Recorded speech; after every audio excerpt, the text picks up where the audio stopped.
ready. And I want you to look in here right now, and I want you to know that this dough right here is too stiff. And this is my whole wheat pizza crust dough. So I'm going to add a little bit of water back into here, and it doesn't take very much. But I want you to I want you to see that this can really soften up your dough just by adding a little bit warm water. And sometimes I just not paying too close of attention how much flour I'm adding, like today. So just soften it back up, and don't just pour a whole bunch, okay? I'm doing maybe a teaspoon or so at a time. Just getting it nice and soft. That might be enough, but let's see. I'll take that off so you can see a little bit better. But I love how that Bosch dough hook, it really does develop that dough beautifully. So if your dough's too stiff, add a little water, not oil, water. Just add some water. You can see I'm just adding a little bit at a time here.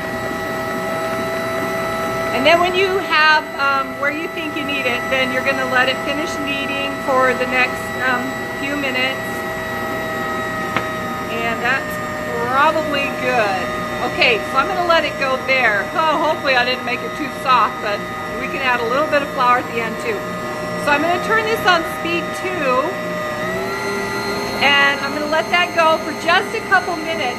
Now, a couple of things that I like to have ready when I'm doing my pizza dough, I have my bags, and I also have some Vaseline ready. And also another thing I like to do, and we talked a lot about this in class this week, sometimes I'll make my dough and I weigh out about 2 pounds. So I have my scale, I weigh it out, and I roll it out, and it's kind of thick. Oh, there's my screaming loud timer. Woo. So sometimes I just like to roll my dough out ahead of time, and I roll it onto my little parchment paper, and it will look like this. And I completely bake this, okay? This takes at like 350 degrees. I bake this for about 17 minutes. And you can see I have some little fork holes there just because, you know, you can get some little bubblies going, you know, bubbly dough, which I don't want that. So I fork it and I bake this. Now, this cools off. Once it's cool, I take my nice handy dandy little bread knife and I'm going to cut it. And I've already cut this ahead, but I go through and I cut this. So now, once I open this, your sister says hello. Hi there. Is that my sister? Okay, so I've opened this up. Now I've got 2 beautiful crusts, and I'll put a parchment paper right here, close it back up, and then this whole thing goes back into my freezer. So on a weeknight, if I want a really fast pizza, I can grab this out, start defrosting it in my oven really fast while I'm grabbing out my other pizza ingredients. So that's kind of fun. I've done this a lot for my family over the years. Now I want to show you this nice soft dough. Oh, I love those suction cups. So I'm going to get, oh, actually I want to use a little bit of flour. I'm going to get just a little bit of flour here on my counter and grab out this nice soft dough.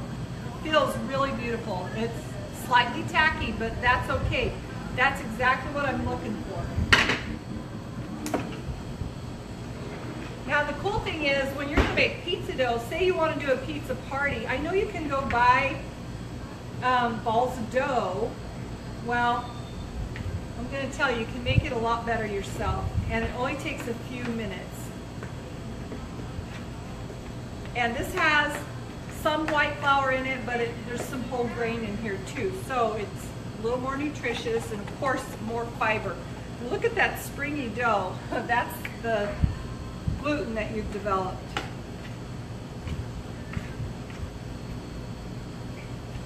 So we've done a few pizza parties, and I'll make my dough ahead, and I'm going to show you how I do that, how I store it. Okay, so you grab out all your dough. It's pretty helpful to also have a little dough cutter. Now I'm going to weigh out this dough. And typically what I do for this is 12 ounce. Now if you have a pizza oven, if you're going to do little individual pizzas, 9 or 10 ounce is going to give you a nice size pizza, about like this. I'm talking 9 or 10 ounce. And that's plenty big, but we actually sell this dough here in our store, and I do 12 ounce, so I'm going to weigh this out. Whoa, I really overestimated here. Let's see. Wow. Okay, there's my 12. So I have this nice, oh, I wish you could feel this dough. It's beautiful dough. Still too much. That's why you have to have a scale. You can never just totally guess. Once in a while, I peg it, first try. Okay, so a little bit more. This is why you want a cutter. Okay, so you've got your little balls of dough, and I'm using flour instead of oil for this because I want to freeze this. And then just keep a little bit of flour on your hands and just create this beautiful little ball of dough and dust it with some flour like that. And get a tray. It can be a cookie sheet or a tray like this. And after you have this loaded, and you kind of have to work a little bit fast because you've got some yeast in here, and these will start rising on you pretty fast. Get some flour on it. There you go. And once you have this tray loaded, see, look how pretty. So once you have this tray loaded, this right here goes into my freezer just like this. I don't cover it or anything. After about an hour, I'll take off these balls of dough. They're probably not going to be frozen solid yet, but pretty solid. But I can take that and wrap it individually in saran wrap. And then I'll take 2 of these and throw them into my bread bag. But I want to show you one more thing you can do with your dough. Because maybe I don't want to freeze it. Maybe I want to have pizza tomorrow and I don't want to, take it out of the freezer. So let's get about 12 ounces here. So I'll do the same thing. I start with my nice soft little ball of dough. But now I'm going to take my bread bag, and these are 2 milliliter bags, and they're kind of heavy duty. We sell a lot of these in our store. In fact, we ship these all over the country. People love these bags for freezing. So take your little vegetable spray. We use this instead of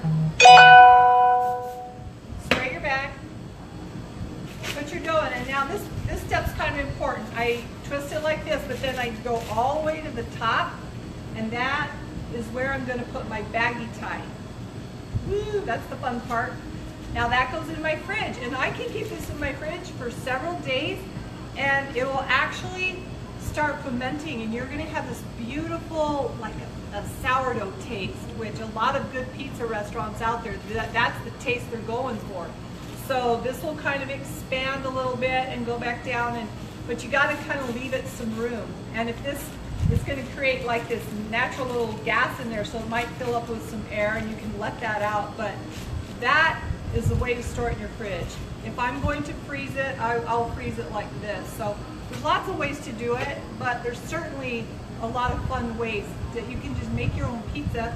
And when I have this prep work done, I can literally make a pizza, have it coming out of my oven faster than if I were to pick up the phone and order it and have it brought to my house. So anyway, hope you enjoyed. If you would like this recipe, email our store. It's Char's Kitchen, and we will get you that recipe for this really simple, delicious pie dough.